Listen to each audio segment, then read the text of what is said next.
Welcome to episode 22C of Successful Demo. In each episode, we analyze the theoretical and practical aspects of one more newly released cards. We are going to round off our presentation of Jinja City Grid with our final game in our 3-game set against James Gray playing Valencia. Now, just to jog your memory, in game 1, we lost outright to Valencia because we were not able to find Jinja Grid. In game 2, I managed to showcase the power of Jinja Grid when found on turn 3. I was able to create an impossible remote server for my opponent. One which was not contestable even though my opponent was running what was arguably a tier 1 deck in Good Stuff Anarch. We know that in the current card pool there are very few hate cards that can deal with Jinja City Grid, some of which are very niche that will probably reduce the power of your deck if you play them, such as Unscheduled Maintenance. So instead of looking at the card pool for solutions, as most people tend to do, I am one of those who like to advocate looking at your gameplay, because surely there must be a way to play around these cards just by using your brains and perhaps playing a bit more smartly. So one thing my opponent did not do in game number 2 was to trash the Jinja Grid. What if my opponent tried to do that? Well, game 3 is about to showcase that. So that's something we'll look forward to seeing. Once again, to jog your memory, this is the deck that we are going to be playing. It's Arthur Group with 4 Jinja Grids, 3 copies of them, and 1 localized product line to search it up. So yep, let's head into the game. This one's for all the marbles.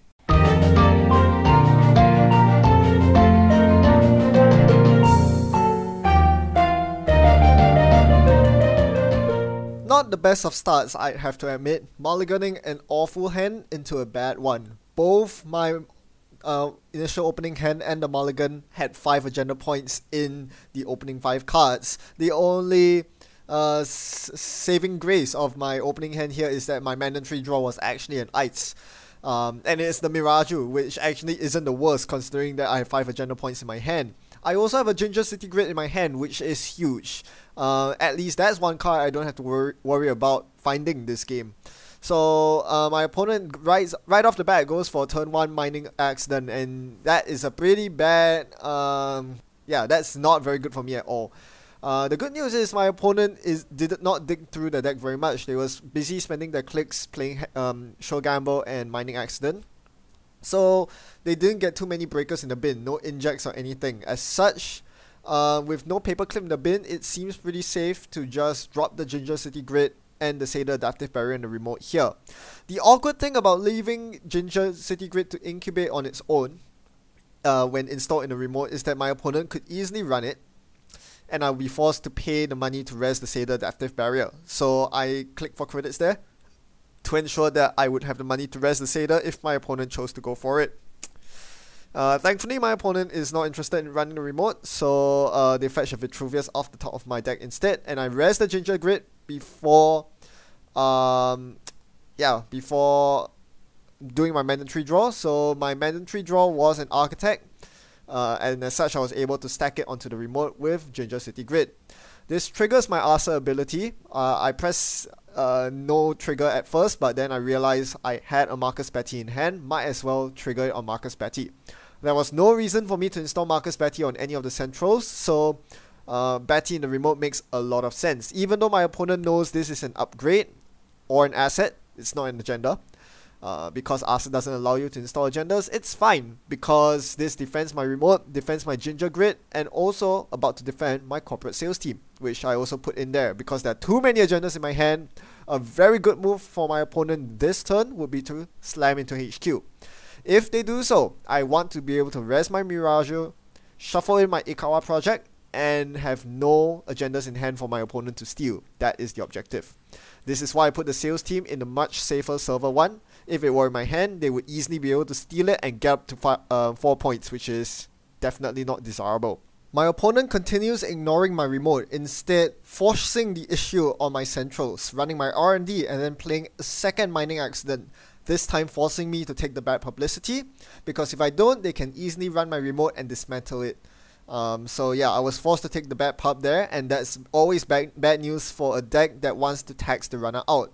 Bad pub is especially bad. You might think that a couple of bad pub means nothing when the runner is forced to run through a remote that costs 15 credits to break. And that's true. However, the real implication of the bad pub is that it makes your central ice Swiss cheese. And that is how the runner wins. You allow them to repeatedly hammer your centrals for all the agenda points. On this turn here, you see me attempt to score the corporate sales team, and you'll also notice that instead of installing the second architect on my remote using Jinja Grid, I saved it for R&D because I had enough of my opponent getting free R&D runs every single turn. So now my opponent attempts to contest my remote. I know they have MK Ultra in the bin, but no paperclip, so there's no point resing the architect here. I'm going to res the Satyr instead, which ends the run. You don't res the architect because that will put you down to 0 credits, rendering you unable to score the sales team, which I do score here, and just in the nick of time. Because my opponent drops the paperclip at the end of their turn, if I left the sales team in the remote for 1 turn longer, or if I scored it 1 turn later, my opponent would have fetched it easily. So thank goodness I capitalized on a very narrow scoring window, but my opponent now proceeds to dismantle my remote using Stim Hack in an attempt to kill the Jinja City Grid. Here I have a Marcus Betty, and I'm going to use it before they get to install their paperclip. This is so that they do not get to use the Stim Hack money to install the paperclip on encountering the Satyr. Instead, I want them to use their cold hard credits to actually install the paperclip. So we're going to play the side game here, and because I'm very poor, obviously I bid 0 credits. My opponent attempts to outthink me but fails, and they get kicked out of the server, which is really good news because if they try to run again here, they can break the Satyr, they can install their paperclip, but they will not have the money to trash the Jinja Grid. So that's a very crucial difference there. Basically absorbing the Stim Hack from my opponent, preventing my opponent from getting any mileage out of those 9 Stim Hack credits was absolutely huge. So that Marcus Betty coming into play right there, but my opponent has yet another trick up their sleeves. A very good play by my opponent here. Install same old thing and same old Stim Hack the remote. They are taking a lot of brain damage, but that doesn't matter because they prevented me from getting Jinja triggers. I would have installed this Fairchild 2 that I just drew had I had a Jinja City Grid on the remote, but my opponent trashed it. So now I'm left to lateral growth this Fairchild 2 somewhere else on R&D. Alright, now I guess my next objective is to find another Jinja Grid. So I'm going to end my turn on 6 credits, allowing me to play the ultraviolet level clearance next turn, which I will happily do. And I draw into a Jinja City Grid. Guess what's getting installed here? With 2 clearances in hand, Jinja Grid seems like the perfect install here. But I think I make a misplay here. I attempt to lure my opponent into running this remote with that Jinja City Grid, and I leave my Jinja Grid exposed for my opponent to trash. You bet they're gonna trash it. This is something I overlooked. This remote is not well defended enough, and my opponent's more than happy to run and check it to make sure it's not a Vitruvius, but also to clear the spicy Jinja sitting in there. Now I have a bunch of clearances stuck in my hand and no Jinja Grid to take advantage of it. As I played the ultraviolet clearance, I drew into Fairchild 3, Itchy 1, Satyr. But no Jinja Grid! This would have been an epic Jinja trigger. But no, I could have made that 6 deep remote server. Unfortunately, my opponent very smartly contested the Jinja Grid. Paying the 5 credits to trash there definitely worked out for them. Had they not trashed the Jinja Grid, and this is a very important point. If you're ever a runner playing against someone playing Jinja Grid, trash the Jinja Grid, and you are going to avoid these kind of situations where they can potentially stack a bunch of ice on the remote. That was a huge, I can't stress how huge that was, denying so many free clicks and credits from me.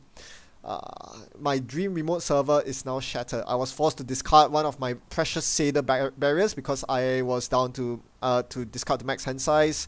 And yeah, it's not really worth it to install all these ice by hand, paying the install costs. I'm still very poor right now, as you notice. Here my opponent runs the Miraggio on HQ, and I shuffle in my Ikawa project because I'm in no position to score that now.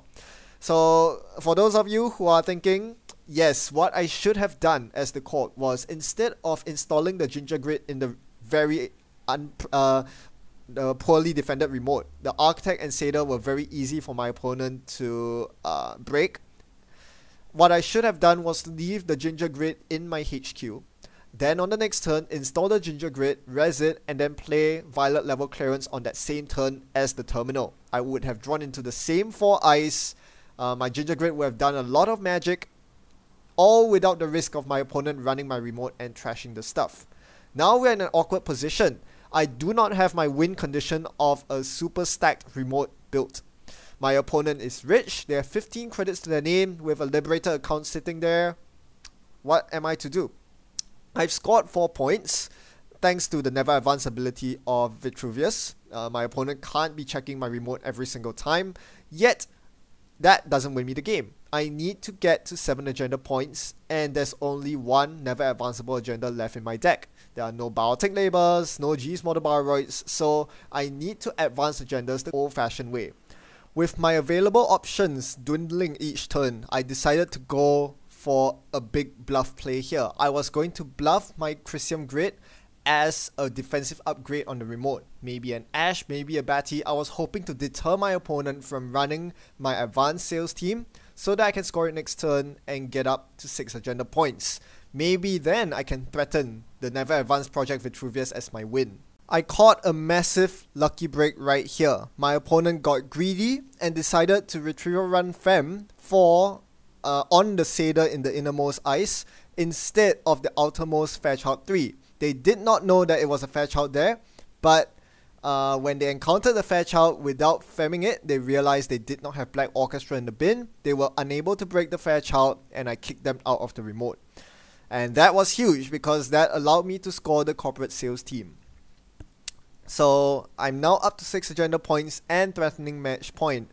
My opponent having just assembled their Breaker Suite because I managed to slow them down with the threat of Jinja Grid.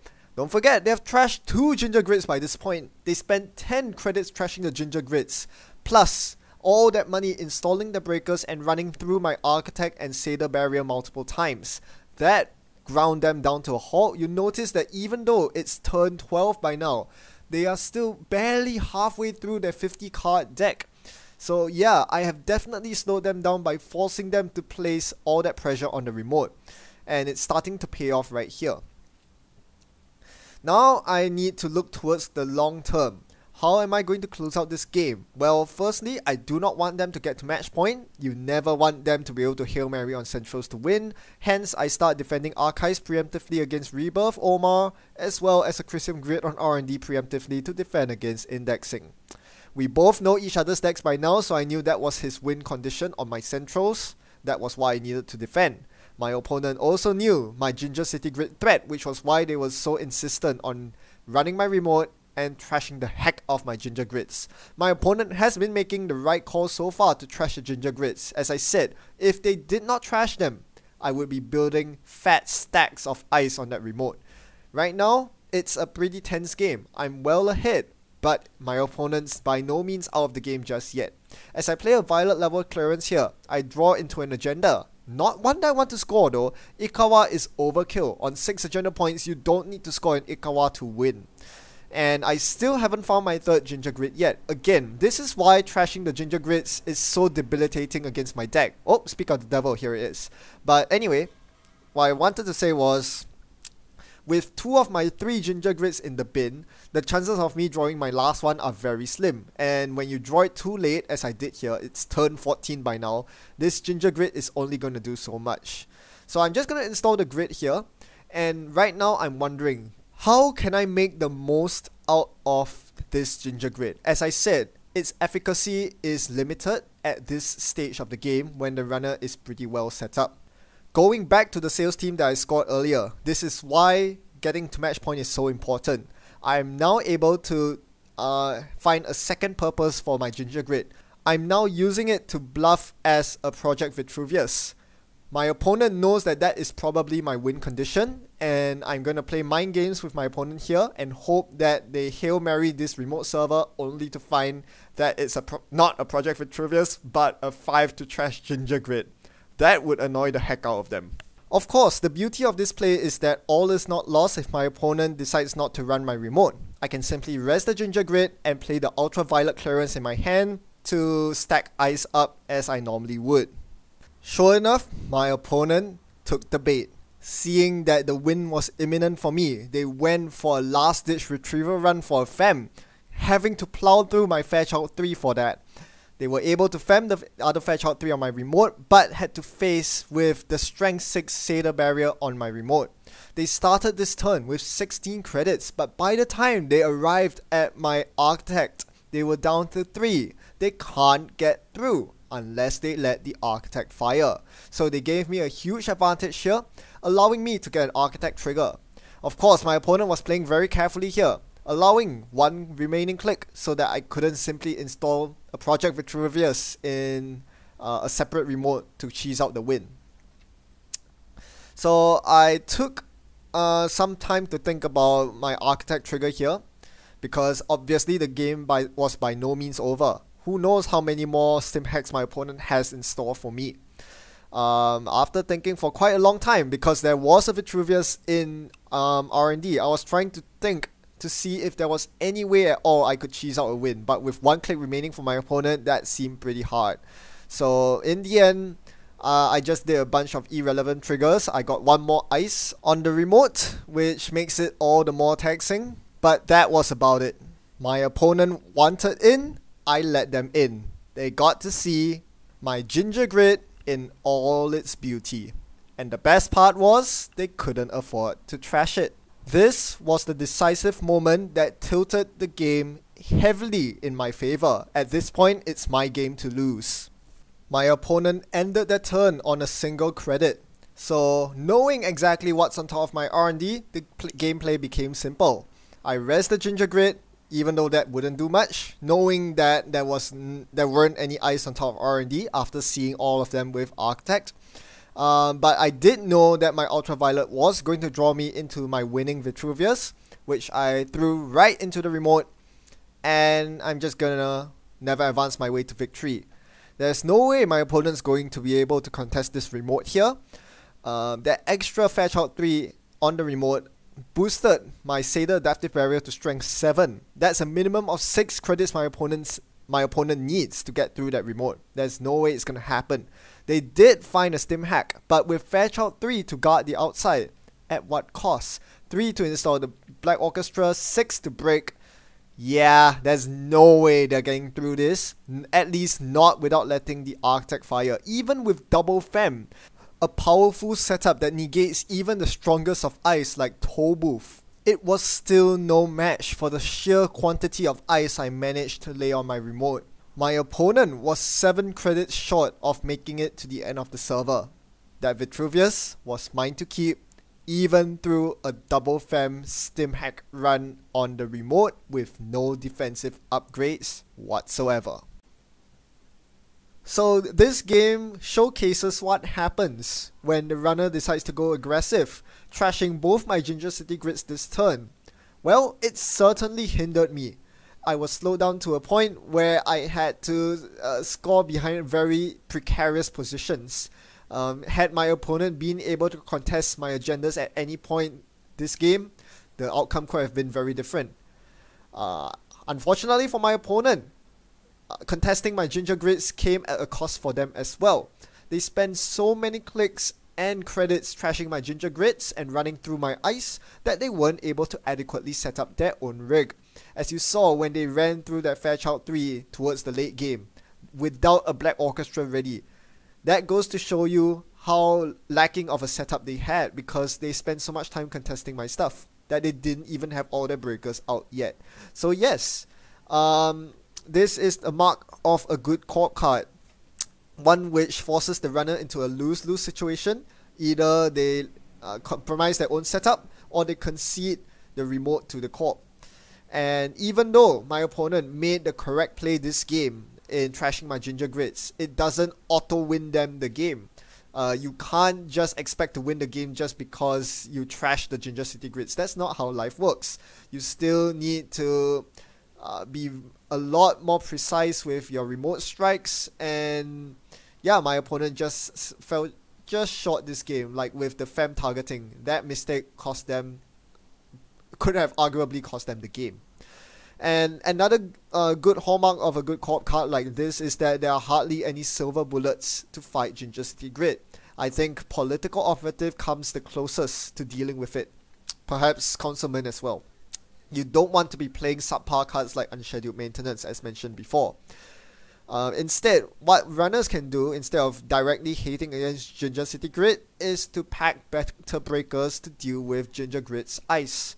One very good suggestion that came up from James Gray as we did some post-game chat was that in the future he might have to play Davids in his Valencia deck, because Davids will help very much with the most annoying ice that combos with Jinja Grid. It's none other than the Seder Adaptive Barrier, which only requires a single David token to plonk through. So yeah, that's the runner side. Runners definitely have to adapt to this new win condition from the corpse. It doesn't seem like a win condition, but when you are able to set up a 6 or 7 deep iced server by the mid to early game, I call that a win condition. No runner can contest that quantity of ice at that stage of the game. That is a win condition in itself, as it allows you to pump out agendas at your own time. The real challenge with building a strong Jinja City Grid deck is to build it such that it can hold its own and pull out wins even if you don't draw Jinja Grid. If you remember, going back to game number 1 where I didn't draw Jinja Grid at all and the game was a landslide loss for me. That is something that needs to be shored up. I'm confident that someone will eventually find a way to crack the code and build a strong Jinja City Grid deck, one that is way stronger than what I'm showcasing right now. But as a starting point, I think you agree that even with the suboptimal deck that I'm playing right now with so many one-offs and inconsistencies with Jinja Grid, it still is very powerful. So I hope you learned a lot from this series. Thank you all for watching, and a big thanks to James Gray for providing this wonderful 3-game set that manages to showcase all aspects of Jinja City Grid. I'm very pleased to be able to bring this to you, and I hope to do more of this in the future. As always, thanks for watching and happy net running. I'll see you next time. Until then, fear the Jinja.